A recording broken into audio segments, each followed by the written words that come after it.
maanta waxaan galaynaa imtixaan oo ah qaybaha jirka.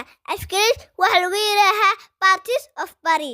Waan bilaaweynaa daawasho wacan. Quraadayaan isku hagaajiyaa liga rabaa.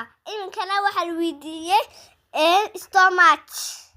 Waxay ka bilaabmataa S T O M A iyo C H. Yes, waan guulaystay.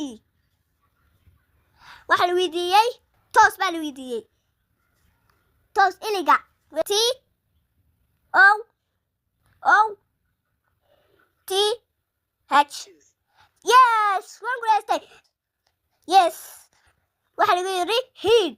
Waxa ka bilaabmataa H E A D.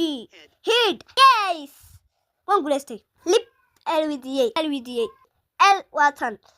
I watan. B na watan. Lip waa intaas. Yes. Waan guulaystay. Waxa la weydiiyay face. Waa F A C E. Face. Intaas ka koobanta. Yes. Waan guulaystay.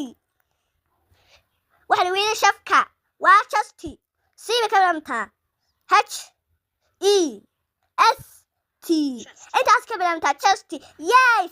waan guulaystay. Haye waxa lagu yiri mount. qoraalkeeda laga rabaa M O U T H. intaas ayaan ka bilaabtaa. Yes, waan guulaystay. waxa lagu yiri leg. L ka bilaabtaa. E ba ku xigta. G ba ku xigta. Yes, waan guulaystay. waxa lagu yiri hair. H A I R. intaas hair ka bilaabtaa. Yes, waan guulaystay. waxa lagu yiri handy. hand ka bilaabtaa.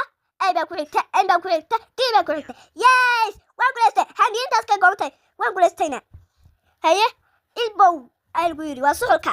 E L B O W. Yes, waan guulaystay. intaas ka kooban tahay.